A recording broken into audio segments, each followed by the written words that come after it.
पार्श्व कथा। पार्श्व कथा के पुण्यार्चक हैं श्री रमेश गुप्ता, श्रीमती मंजू गुप्ता, पुत्र एवं पुत्रवधू निखिल गुप्ता, अनामिका गुप्ता, नितिन गुप्ता, श्वेता गुप्ता, पौत्र एवं पौत्री Nimit Gupta, Aarush Gupta, Avika Gupta, Anshika Gupta, Rohini, Veer apartment Delhi, firm international packaging, stretch film, shrink film, plain and printed flexible packaging, 229 D ring road, Narayan, new Delhi. गुरुचरणों में समर्पित गुरु भक्त परिवार श्रीमती सरला जैन, पुत्र श्री गौतम जैन, श्री चंद्र जैन, पुत्री ममता जैन, आंचल जैन, जूली जैन, पटना, बिहार। श्री एम.एल. जैन, अरुण जैन, अनिल जैन, अजय जैन, कमलेश जैन, शालिनी, दीपिका, करीना, ईशाना, इशिता जैन, दिल्ली। कुसुम राखेचा, राजकुमार राखेचा, रितेश राखेचा, कृति राखेचा, बेटी एवं दामाद प्रियंका निशांत सिंघवी, दोहित्री वान्या सिंघवी जैन।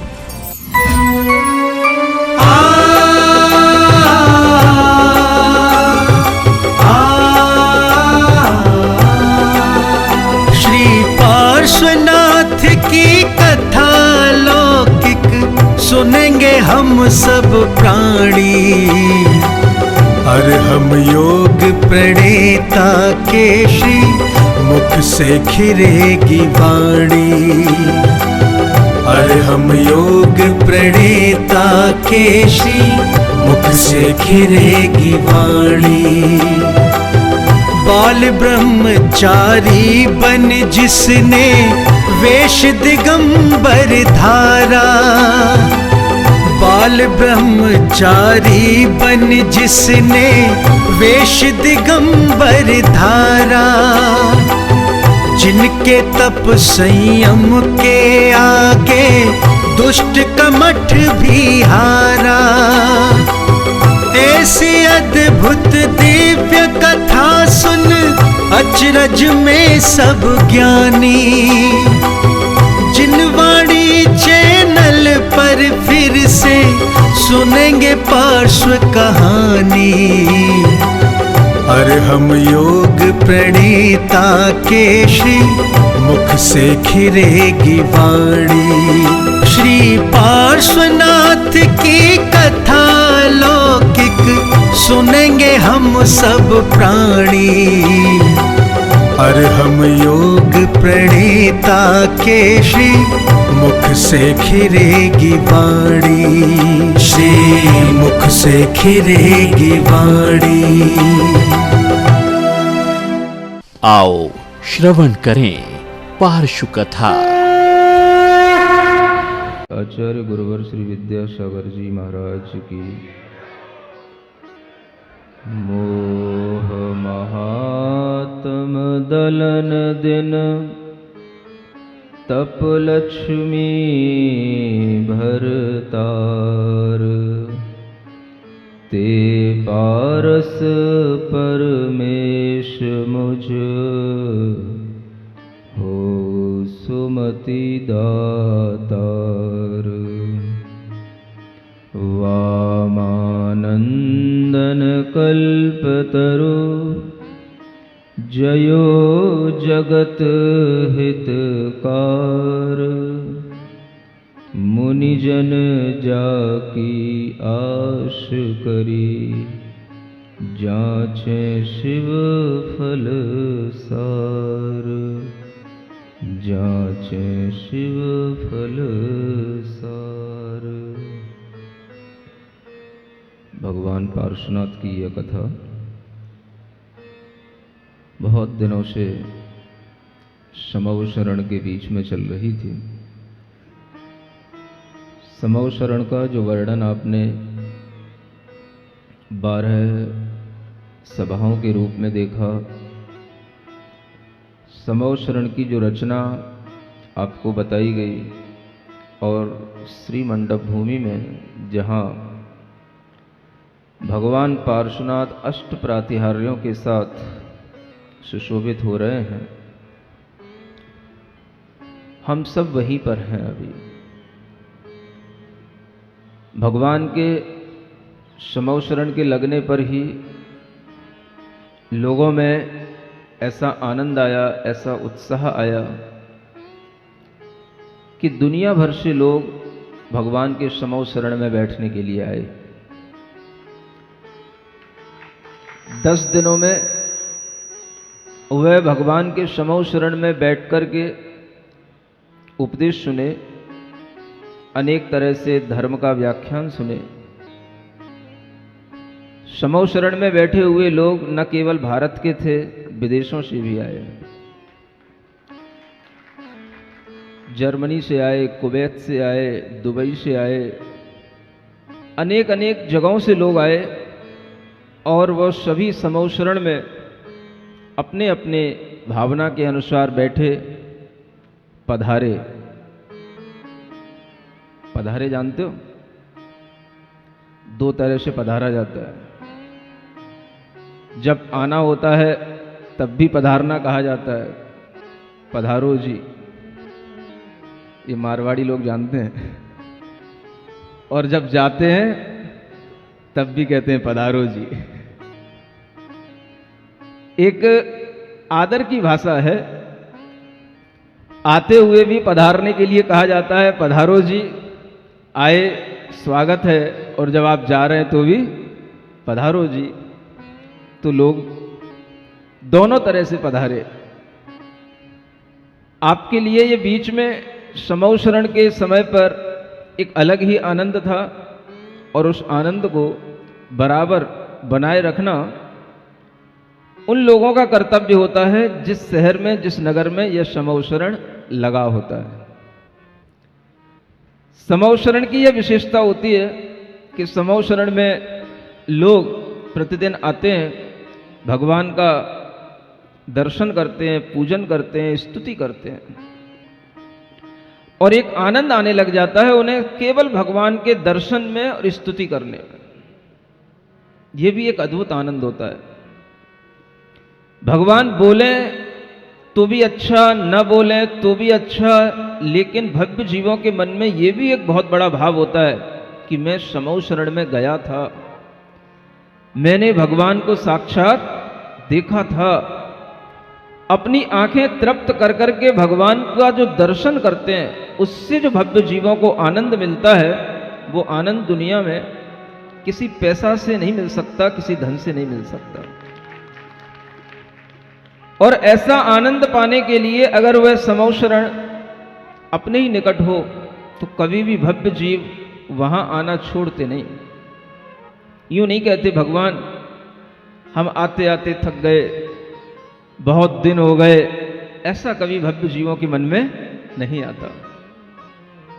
आनंद का वह भाव जब आने लग जाता है तो प्रत्येक दिन शहर का प्रत्येक निवासी ये भावना करता है कि ये हमारे बड़े पुण्य का संयोग है जो ये समौ शरण हमें यहाँ पर लगा हुआ मिल रहा है, अन्यथा पता नहीं किस दिन ये समौ शरण कहाँ चला जाए, कुछ कहा नहीं जा सकता। इसलिए जब तक इस हरि पर्वत पर भगवान का समौ शरण लगा हुआ है तब तक हम आना बंद न करें, ऐसा प्रत्येक भव्य जीव के मन में आता है, आना भी चाहिए। समौ शरण में प्रतिदिन भगवान के दर्शन करने के बाद सबसे बड़ा आनंद आता है भगवान की स्तुति करने का। देखो, ये एक अद्भुत भक्ति का तरीका है। भगवान हमें कुछ दे नहीं रहे, हम भगवान को कुछ दे नहीं रहे, लेकिन फिर भी हम आनंदित हो रहे हैं। कैसे हो रहे हैं? केवल अपने वचनों से, अपने मन से, अपने अंदर भगवान के प्रति आए हुए भक्ति के भावों से हम आनंदित हो रहे हैं। और ये वो आनंद है जिस आनंद के साथ में अगर हमारे दिमाग में ये आनंद बसने लग जाता है तो इसी से हमारा दिमाग, हमारे विचार सब शुद्ध होने लग जाते हैं। आप देखते हो कि अगर हमें कहीं पर कोई जमीन पर किसी भी तरह का हमें फसल उगाना होता है तो उस फसल को उगाने से पहले हमें देखना पड़ता है कि ये जमीन कैसी है, उर्वरा भूमि है कि नहीं, यहां पर कुछ डाला जाएगा तो इसमें कुछ वपन होने के बाद में इसमें कुछ निकल के आएगा कि नहीं, ये देखा जाता है। अगर वो भूमि बहुत पुरानी हो, उस पर बहुत दिनों से कोई खेती ना हुई हो, कोई फसल ना हुई हो, तो वहां पर आप देखोगे बहुत कांटेदार बेवजह के कूड़े करकट झाड़ियां झंकार तमाम तरीके के उत्पन्न हो जाते हैं। सुन रहे हो ना? जैसे उस भूमि पर ये तमाम तरीके की बेवजह की चीजें उत्पन्न हो जाती हैं, लेकिन वो कोई चीजें काम में नहीं आती हैं, वो केवल उस भूमि को घेरे रहती हैं। एक समझदार इंसान सोचता है इतनी अच्छी भूमि है, इतना अच्छा यहां पर वातावरण होता है, पानी भी अगर गिरता है तो वो पानी उसी तरह के कीचड़ को बढ़ाता है, उसी तरह की झाड़ियां कटीली उन वृक्षों को पौधों को बढ़ाता है, काम में आने वाली कोई चीजें नहीं है। तो एक समझदार इंसान क्या करता है? उन सबको साफ करने की कोशिश करता है। जो पुराना उगा हुआ है, पुराना लगा हुआ है, जो अपने आप उगाया था, बेवजह आ गया था और आ भी जाता है, उसके बाद फिर वह समझदार व्यक्ति उन सब चीजों को हटा करके अच्छे बीज बोता है। हमें क्या चाहिए? गेहूं चाहिए, मूंग चाहिए, सब्जियां चाहिए, फल चाहिए। अच्छे बीज बोता है जिसके माध्यम से वो हमारे लिए कोई फसल काम में आए, या अच्छे ऐसे पौधे फूल जिनको देख करके हमारा भी मन प्रसन्न हो और दूसरे का भी मन प्रसन्न हो। ये समझदार इंसान का एक हमेशा से काम होता है।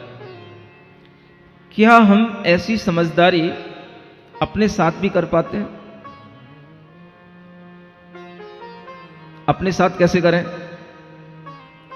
हमारे पास भी हमारे दिमाग में आत्मा की भूमि होती है।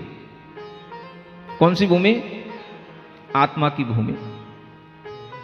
दिमाग के विचार हैं, वो विचार उस भूमि पर अगर अनेक तरह की फसलों के रूप में हमारे सामने आते हैं, तो हम अगर उन विचारों को देखते रहें कैसे आ रहे हैं, अगर वो विचार केवल घृणा के, द्वेष के, नकारात्मक विचार होंगे, तो वो विचार हमारी उस आत्मा की भूमि को यूं ही नष्ट भ्रष्ट कर रहे हैं।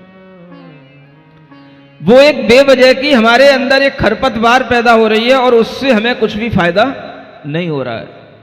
तो एक समझदार इंसान सोचता है अपने दिमाग में अच्छे विचारों का वपन किया जाए, उन्हें विकसित किया जाए।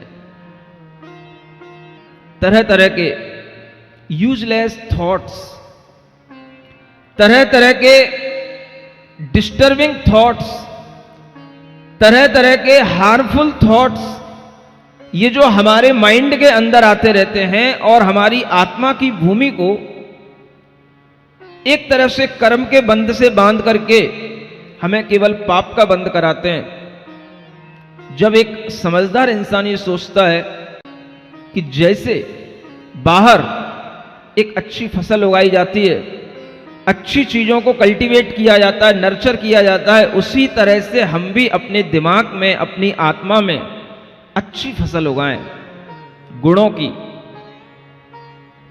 अपने अंदर एक ऐसी फसल उगाएं जिसके माध्यम से हम दूसरों को भी सुख पहुंचाएं और हम भी सुखी हों। ऐसे अच्छे अच्छे फ्लावर्स, गुलाब के फूल, केतकी के फूल, ऐसे अच्छे अच्छे फूल खिलाएं जिसकी सुगंधी से हमारा मन भी खुश हो और जो हमारे आसपास आए उसका भी मन खुश हो जाए। ऐसी सुगंधी कहां से मिलेगी? हर व्यक्ति को अपने अंदर इस तरह की फसल उगाने के लिए अपने अंदर पुरुषार्थ करते रहना चाहिए, और यही पुरुषार्थ करना हमें सिखाते हैं भगवान पारसनाथ। बता रहे हैं, आज देखो भगवान पारसनाथ समो शरण में बैठे हैं। जैसे कोई बहुत अच्छा सुंदर सा फूल देख करके हमारे मन में आनंद आ जाता है और उसके पास जाने को मन करता है, उसको छूने को मन करता है, ऐसे ही एक विकसित सुंदर फूल की तरह भगवान का वह रूप होता है, वह दृश्य होता है, और उसे देख करके हमारे मन में जितने भी यूजलेस थॉट्स होते हैं, नेगेटिव थॉट्स होते हैं, डिस्ट्रक्टिव नेचर के थॉट्स होते हैं, वो सब हमारे अंदर टूट जाते हैं, नष्ट हो जाते हैं और हम बिल्कुल एक पॉजिटिव भाव में आ जाते हैं, भक्ति के भाव में आ जाते हैं।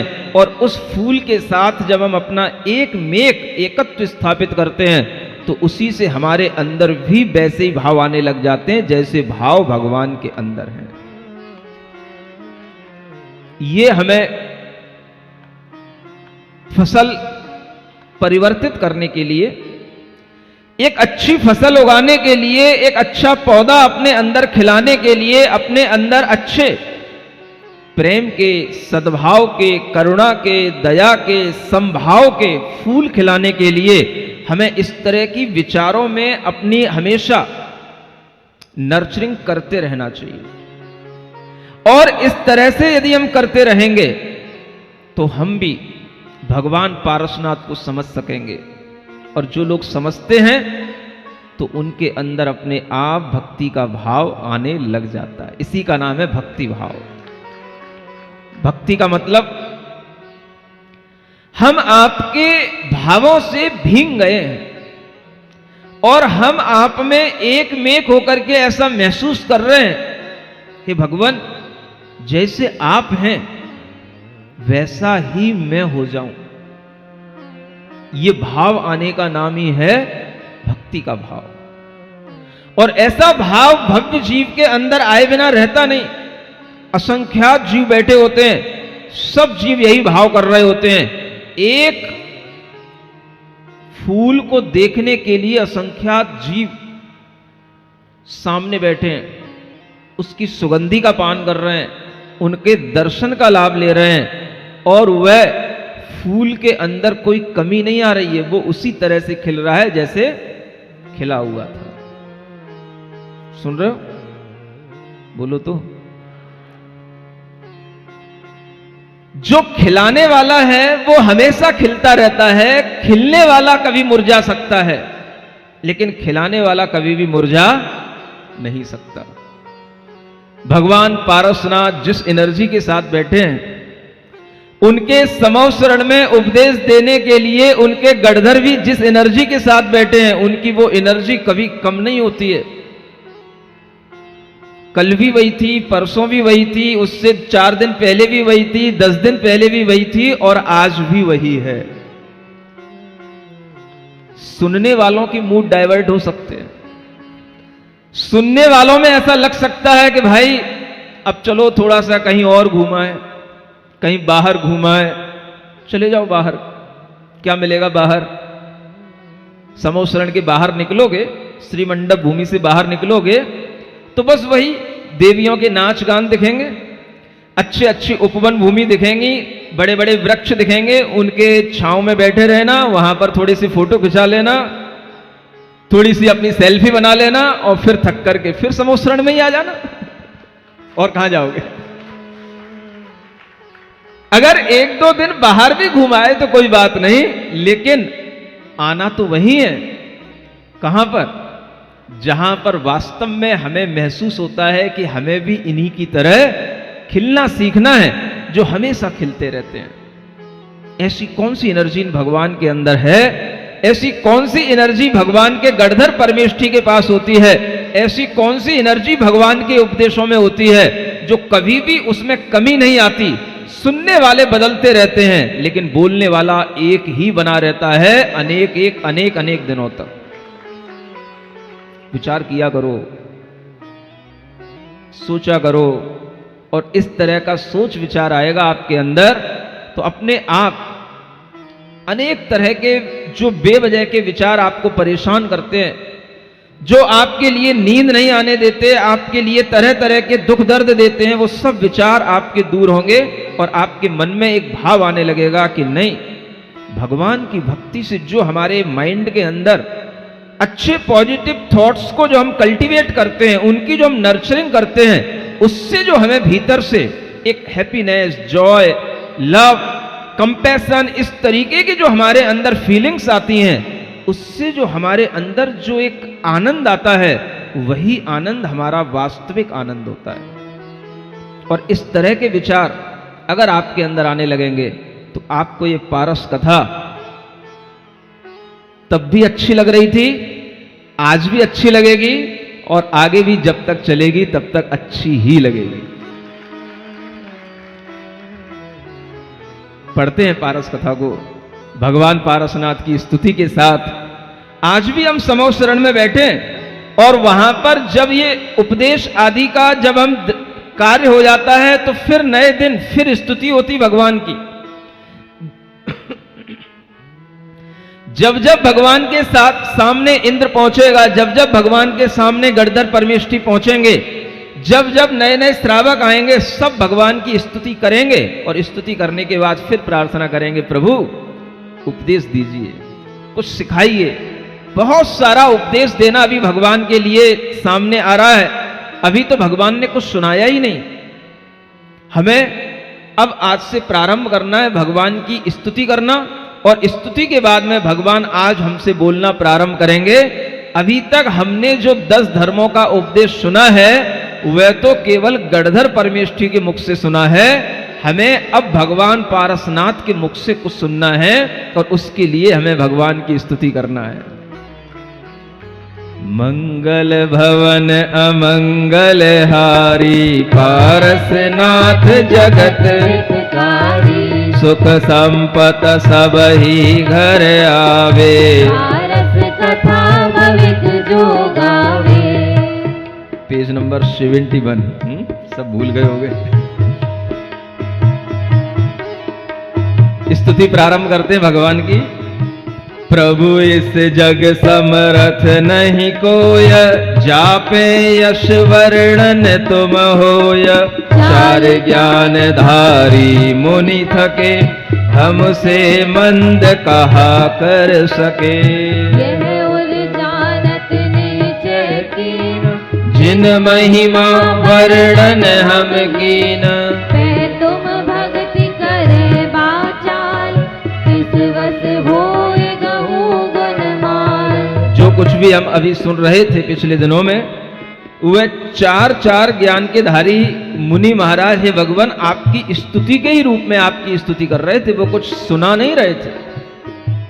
अभी तक जो है समूह शरण के बाद में 10 दिनों तक हमने भगवान की एक स्तुति की है कि हे भगवान, हमने सुना है कि आपकी दिव्य ध्वनि में उत्तम, क्षमा, मार्दा, वार्जव आदि 10 धर्मों का वर्णन आता है।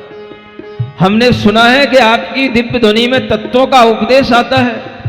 हमने सुना है कि आपकी दिव्य ध्वनि में योग और ध्यान भी सुनाया जाता है।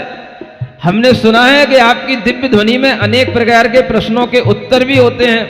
ये हमने केवल भगवान की स्तुति करके बताया था भगवान को, और वही स्तुति हमारी आगे बढ़ रही है।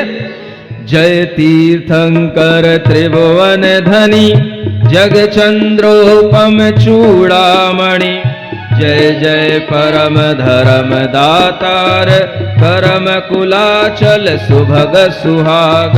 जय शिव कामिनी कंत महंत, अतुल अनंत चतुष्टय वन, जय जय आस भरन बड़ भाग, शिवल छमी के सुभग सुहाग। जय जय धर्म ध्वजाधर धीर, सुरग मुक्तिदाता वरवीर, जय रत्नत्रय रत्न करंड, जय जिन तारण तरन तरंड, जय जय समो शरण सिंगार, जय संशय वन दहन तुषार, जय जय निर्विकार निर्दोष, जय अनंत गुण मानिक घोष। जय जय ब्रह्मचरज दल साज, काम सुवट विजयी भटराज। जय जय मोह महानग करी, जय जय मद कुंजर के हरि। जब हम भगवान की स्तुति करने में भक्ति के भाव में सरोवर हो जाते हैं तो हमारे अंदर से कुछ भाव और ज्यादा नहीं निकलते। बस इतना ही भाव आता है कि भगवान जय हो आपकी, जय हो आपकी, जय हो आपकी। इसके अलावा और क्या किया जा सकता है। हे त्रिभुवन में एकमात्र आप धनी हैं, आप ही 3 भुवन के ईश हैं, आप ही इस जगत के चूड़ामणि हैं, परम धर्म को देने वाले हे भगवान आप ही हैं। और सभी प्रकार के ये कुलाचल पर्वतों की तरह कर्म के भार को तोड़ने वाले आप ही हैं। हे भगवान, आपसे ये धर्म की ध्वजा है। आप ही स्वर्ग और मुक्ति को प्रदान करने वाले महावीर हैं। आप ही रत्नत्रय रूपी पिटारे को देने वाले हैं। आप ही इस जगत को तारने वाले हैं। आपका यह समो शरण का श्रृंगार सुशोभित होता रहे। आप ही सभी प्रकार के संशय को, सभी प्रकार के संदेह को दूर करने वाले हैं। हे निर्विकार, हे निर्दोष, हे अनंत गुणों के कोष, आपकी जय हो, आपकी जय हो, आपकी जय हो। ऐसे भी भगवान की स्तुति की जा सकती है। सुन रहे हो? ये जरूरी नहीं है कि हमें भगवान की स्तुति जो लिखी गई है, पढ़ी गई है, याद की गई, हम वैसे ही भगवान की स्तुति करें। प्रभु पतित पावन में अपावन चरण आयो शरण जी। अब भगवान की स्तुति याद है तो पढ़ लोगे, पढ़ तो लोगे, लेकिन पढ़ने में वही पढ़ोगे जो तुम्हें याद है। कभी ऐसा भी किया करो। एक स्तुति करने का ये नया तरीका आपको बता रहा हूं। सुन रहे हो? आपको कुछ नहीं करना। जैसे आप हमेशा जय बोला करते हो, पार्श्वनाथ भगवान की जय, मुनि महाराज की जय, ऐसे ही आप भगवान के गुणों की जय बोलो। बस आपको जो समझ में आए। हे भगवान, आपकी सौम्य मुद्रा की जय हो। हे भगवान, आपके इस शांत भाव की जय हो। हे भगवान, आपके इस अनंत ज्ञान की जय हो। हे भगवान, आपके इस सौंदर्य की जय हो। हे भगवान, आपकी इस आत्म शांति की जय हो। हे भगवान, आपके इस समो शरण के वैभव की जय हो। हे भगवान, अष्ट प्रातिहार्यों के धारक होने के बावजूद भी आप नासाग्र दृष्टि किए हुए हो, आपके निर्मोह भाव की जय हो। हे भगवान, आपकी स्तुति करने के बाद भी आप हमसे प्रसन्न नहीं होते, आपके वीतराग भाव की जय हो। हे भगवान, कोई भी आपके सामने आकर के, आपके सामने या आपके पीछे किसी भी तरह का द्वेष रखे, लेकिन आपके मन में उसके प्रति कोई भी कसाय उत्पन्न नहीं होती, आपके इस निष्कसाय भाव की जय हो। कभी ऐसे भी अपने मन से स्तुति किया करो। ऐसे भगवान के गुणों की स्तुति करो, भगवान के देह की भी स्तुति करो और भगवान के आत्मा के गुणों की भी स्तुति करो। दो चीजें हैं भगवान के पास। आत्मा में भी अनंत शुद्धि है, अनंत ज्ञान है, अनंत चतुष्टय है, अनंत गुण है, सब चीजें अपार हैं, जिसका कोई पार नहीं है। बस आप उन भगवान के जितने गुणों को याद कर सकें, उन गुणों की जय बोलते जाओ। बस जय हो, जय हो, जय हो। और जो आपको भगवान का रूप, सौंदर्य, वैभव, प्रभाव जो दिखाई दे रहा है, आप उस प्रभाव की जय बोलते रहो। ये भी आपकी स्तुति हो जाएगी। कभी कभी पड़ी हुई, रटी हुई स्तुतियों में मन नहीं लगता। समझ आ रहा? पानी अगर आपके सामने भरा भराया हो और वो भरा हुआ पानी आपने पी लिया, तो उससे न तो कोई बहुत ज्यादा हमें पीने का आनंद आता है और न हमारे अंदर उससे प्यास बढ़ती है। सुन रहे हो? पहले क्या होता था? पहले ऐसे नलों के सिस्टम नहीं चलते थे। पानी पीने के लिए आदमी अगर आता था तो वह देखता था कि भाई पानी कहाँ मिलेगा, तो पानी के लिए कोई भी नदी है, कुआं है, ऐसे स्रोत हुआ करते थे। और उन स्रोतों के पास जाओगे, थोड़ी देर के लिए आपको नदी में उतरना पड़ेगा, पानी वहां से निकालना पड़ेगा, कुएं में से भी पानी निकालना पड़ेगा, और निकालने के बाद जब आप पानी पियोगे तो आपको वो पानी बहुत तृप्ति देगा। क्यों देगा? क्योंकि वो पानी आपने खुद निकाला है, अपनी इच्छा से निकाला है, अपनी मेहनत से निकाला है, और उसका पीने का जो आनंद आएगा वो आपको बहुत तृप्ति देगा, बजाय उसके कि जो पानी आपके बिल्कुल डाइनिंग टेबल पर रखा हुआ है, आप गए, वो अपने गिलास उठाया और पी लिया। मजा नहीं आता। मजा तब आता है जब थोड़ी हमारी प्यास हमें महसूस हो। क्या महसूस हो? प्यास। प्यास महसूस होने के बाद में पानी पिया जाएगा तो पानी पीने का आनंद आएगा। और प्यास नहीं है, बस ऐसे ही आपके लिए पानी पानी पानी दिखाई दे रहा है, तो आप फिर उस बंदर की तरह करोगे। किसकी तरह? हाँ, बंदर क्या करता है? जिस वृक्ष पे जिन फलों को खाता है वो खाता किसी को नहीं, सबको कुतरता है। एक खाएगा, फिर एक खींचेगा, फिर उसको भी कुतरेगा, उसको भी झूठा करेगा, फिर दूसरे को भी तोड़ेगा, बस वो कुतरता रहेगा। आप भी ऐसे ही करते हो। क्या करते हो? ये पूजा करना, ये भक्ति करना, ये पूजा करना, ये भक्ति करना, आप सब कुतरते रहते हो। आनंद किसी का नहीं आता, क्योंकि आपके भीतर की प्यास आपने पैदा नहीं की। प्यास को पैदा किया जाता है, भक्ति की प्यास। ये प्यास जब पैदा होती है तब हम अपने आप जो भी बोलेंगे वो भगवान के लिए स्तुति बन जाएगी, हमारे लिए स्तुति बन जाएगी। और उसके माध्यम से जो भगवान की स्तुति होगी तो वह आश्चर्यकारी स्तुति होगी, क्योंकि वो आपकी अपनी है, आपके अंदर के कर्मों का नाश और आपकी आत्मा की विशुद्धि को बढ़ाने वाली होगी। स्तुति भी अपनी होनी चाहिए, कभी कभी तो होनी ही चाहिए। नहीं समझे? ऐसा भी करना सीखो। कभी कभी भगवान के मंदिर में जाकर के भगवान के सामने केवल अपने जो भाव आए वो भगवान के लिए समर्पित करो। कभी करते नहीं, हिम्मत करते नहीं, सोचते हो हमें क्या याद है। किसी को मेरी भावना याद है तो मेरी भावना सुना दी भगवान को, किसी को प्रभु पतित पावन याद है तो वो सुना दिया, कुछ नहीं है तो अपने नमोकार मंत्री भगवान के सामने सुना दिया।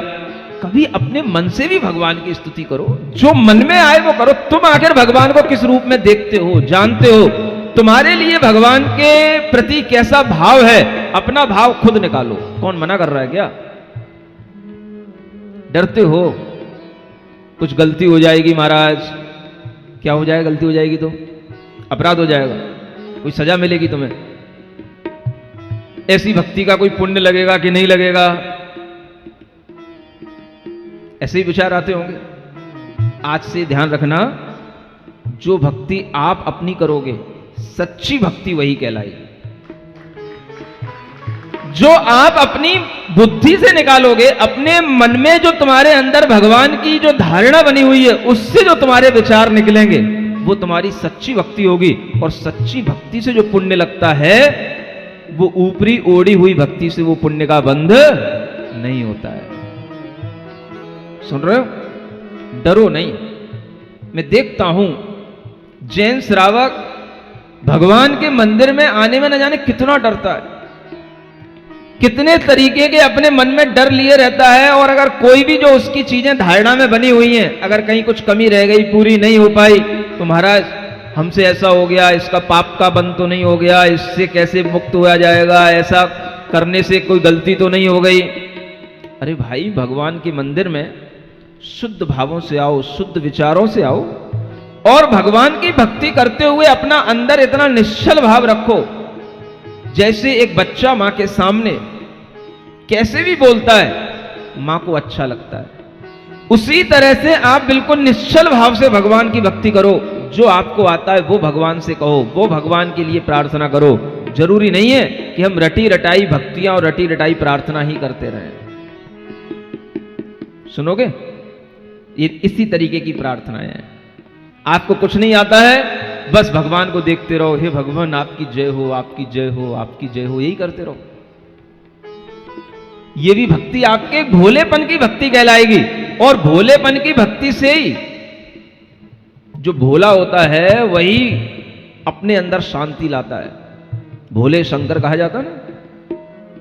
भोले शंकर का मतलब, भोले माने मन में भोलापन हो, और शंकर माने जो शम माने शांति को करने वाला हो। जो जितना भोला होगा उसके अंदर उतनी ही शांति होगी। तो हम खुद भोले बने, हमारे भगवान भी भोले शंकर हैं। वो आपकी किसी बात का बुरा नहीं मानेंगे, आपको किसी भी तरह का दंड नहीं देंगे, आपके किसी अपराध के लिए आपको कहीं नरकों में नहीं पहुंचाएंगे। वो भोले शंकर हैं। समझ में आ रहा? शंकर माने शम माने शांति, कर माने करने वाला, जो शांति को करे उसे शंकर कहते हैं। ऐसा आचार्य समंतभद्र महाराज ने भगवान की स्तुति करते हुए कई जगह लिखा हुआ है। भगवान ही शंकर हैं, भगवान ही भोले हैं, इसलिए भगवान की स्तुति करते हुए हमें भी भोले ही बनना चाहिए। हम ज्यादा समझदारी से भगवान के पास जाकर के स्तुति करेंगे तो फिर उस स्तुति में एक दिखावा आ जाता है, भोलापन रहता नहीं है। तो आपको ये भी प्रयास कभी कभी करते रहना है, हमेशा नहीं तो कभी कभी तो कर ही सकते हो। और इस तरह का जब प्रयास होगा तो देखो और कैसी स्तुति हम भगवान की कर सकते हैं। मंगल भवन अमंगल हारी, पारसनाथ जगत हितकारी, क्रोध महानल मेघ प्रचंड, मान दमी महीधर दामिनी दंड। माया बेल धनंजय दाहा, लोभ सलिल शोषक दिन नाहा। देखो ये सब भगवान की स्तुति हो रही जो हमने 10 धर्मों के हिसाब से की थी, है ना। हे भगवान, आपने क्रोध रूपी महाअग्नि को जला दिया, ठंडा कर दिया। उस जलती हुई अग्नि को आपने अपने समता के मेघ से ठंडा कर दिया। आपने मान रूपी बड़े बड़े पर्वतों पर ऐसी बिजली पटकी कि वो सब पर्वत खंडित हो गए। हे भगवान, आपने मान को दलित कर दिया, आपकी जय हो। हे भगवान, आपने माया की बढ़ती हुई बेल को जला करके उसको भस्मसात कर दिया। आपने अपने अंदर से माया छल कपट सब नष्ट कर दिया। हे भगवान, आपकी जय हो। हे भगवान, आपने अपने लोभ लालच के जो कीचड़ आपके अंदर छाए हुए थे उस सबको आपने अच्छे स्वच्छ संतोष के जल से सुखा दिया, धो दिया, साफ कर दिया। ऐसे आप निर्मल आत्मा के धारक। हे भगवान, आपकी जय हो। इतना तो सब जानते ही है ना, क्रोध के अभाव से क्या होता है, मान के नाश से क्या होता है, माया के विनाश से क्या होता है और लोभ के अभाव से क्या होता है। बस यही आप भगवान की स्तुति का विषय बना लो। तुम गुण सागर अगम अपार, ज्ञान जहाज न पहुँचे पार। तट ही तट पर डोलत सोए, स्वार्थ सिद्ध तहारे होए। और जब भगवान के गुणों का गान करते करते थक जाओ तो हे भगवान, आपके गुण तो सागर की तरह, समुद्र की बूंदों की तरह अथाह हैं, हमसे कहे नहीं जा सकते हैं। और 2-5 मिनट में कितना कह पाओगे? तुम्हारी बुद्धि काम करना बंद कर देगी। 2-5 मिनट के बाद तुम्हारे पास न शब्द बचेंगे न भाव बचेंगे। तुम कहोगे कि हम भगवान विचार शून्य हो रहे हैं। तो बस जैसे ही विचार शून्य होने लग जाए तो उसी समय पर हे भगवान, आपके गुण तो अपार हैं, आप अनंत गुणों के धारी हैं, आपके गुणों का कोई पार नहीं कर सकते। और कोई भी ज्ञान आपके उन गुण समुद्र के पार नहीं पहुंच सकता। ऐसा कोई जहाज नहीं बना जिसके माध्यम से आपके गुणों को पार कर दिया जाए। इसलिए हे भगवान, हम तो सब इतनी स्तुति करने के बाद भी तट पे ही डोल रहे हैं। हम तो अभी आपके गुणों में प्रवेश भी नहीं कर पाए, किनारे ही किनारे डोल रहे हैं। और हमको तो बस इतने किनारे पर रहने से ही हमारे सभी मनोभाव, सभी हमारे स्वार्थों की सिद्धि हो रही है। मतलब कि भगवान के इतने ऊपरी गुणगान करने से भी हमारे अंदर इतना पुण्य का बंध हो जाता है कि हमें सब प्रकार के सुख मिलने लग जाते हैं। तो यह भी हमें आश्चर्य की बात लगती है कि हे भगवान, इस तरह से केवल तट पर किनारे पर डोलते हुए भी आपकी स्तुति करने से हमारे स्वार्थ की सिद्धि हो रही है। और जब हम आप में डूब जाएंगे तब तो हमारे परमार्थ की सिद्धि हो ही जाएगी। प्रभु तुम कीर्ति बेल बहु बड़ी, जतन बिना जग मंडप चढ़ी। और अदेव सुजस नित चाहे, ये अपने घर ही जस लहे। और कुछ नहीं आता तो इतना ही कह दो भगवान से कि हे भगवान, आपकी कीर्ति दुनिया में फैली हुई है। ये कीर्ति की बेल, कौन सी? कीर्ति रूपी बेल। बेल जैसे बढ़ती चली जाती है ऐसे ये बेल बढ़कर के दुनिया में फैल गई है। दुनिया में हर व्यक्ति भगवान आपके नाम से परिचित है। कोई भी व्यक्ति किसी भी तीर्थंकर के नाम को जानता हो या ना जानता हो, लेकिन पारसनाथ भगवान के नाम को हर कोई जानता है। हे भगवान, आपकी यश कीर्ति कितनी फैली हुई है और आपने कोई यत्न नहीं किया। बिना यत्न के, बिना प्रयास के, बिना एडवर्टाइज के आपकी कीर्ति इतनी फैल गई क्योंकि आप सच्चे देव हैं, आप सच्चे भगवान हैं। और जो अदेव हैं, देव नहीं है, वे भी आपको देख करके अपना यश चाहते हैं, लेकिन वे अपने घर में ही अपना यश प्राप्त करते रहें, अपने घर के ही लोगों से उनका यश बढ़ता रहेगा। आपकी तरह उनका यश 3 जगत में फैलने वाला नहीं है। जगत जीव घूमे बिन ज्ञान, कीनो मोह महाविष पान। तुम सेवा विषनाशन जरी, यह मुनि जन मेरे निश्चय करी। जन्म लथा मिथ्या मत मूल, जामन मरण लगे जिय फूल। सो कबहि बिन भगति कुठार, कटे नहीं दुख फल दातार। कल्प तरोवर चित्रावेल, काम पोरवा नवनिधि मेल। चिंतामणि पारस पाषाण, पुण्य पदार्थ और महान। ये सब एक जन्म संयोग, किंचित सुख दातार नियोग। त्रिभुवननाथ तुम